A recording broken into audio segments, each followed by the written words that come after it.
Hi, I'm Alison from Newcastle Speech Pathology, and today I'm chatting to Andrew Wilkinson from See, Hear, Speak Psychology in Newcastle. So Andrew, we've been having a few chats and it's been really great to know a bit more about some of this shared client group that we have with the children with autism. And I just wanted to ask you, as a psychologist, what is your approach to intervention for children with autism? Yeah.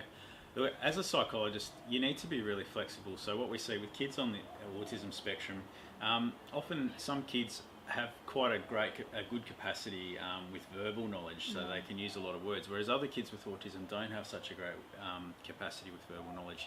Instead, they're kind of much stronger with their visual skills. So as a psychologist, you've got to be flexible and you have to be adaptable. But usually what we see is because they have difficulties with learning, difficulties with sensory issues, difficulties with social skills, there's a lot of anxiety that's created for them. And often we see on top of that anxiety is kind of an anger and defensiveness when it comes to working out people and relationships and things like that around them.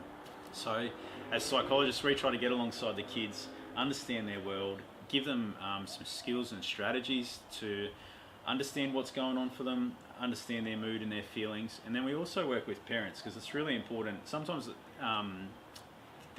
we can just misunderstand kids with autism, and that can make parents frustrated and anxious as well.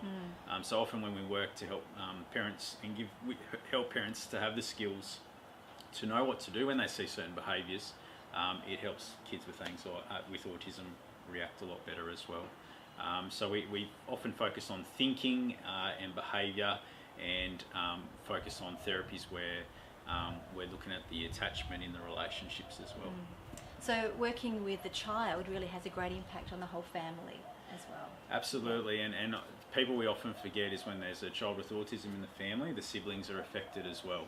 Sometimes they copy and mimic behaviours they see in their sibling with autism. Sometimes they feel left out. Sometimes so much focus and extra energy goes on the child with autism, they feel left out. So it's all in the context of relationship. It's really important, and I can't emphasise enough. It's not all about behaviour strategies. Sometimes it's tempting to think that, but it's actually all about the relationship, and then you need good strategies on top of that as well. Yeah, fantastic.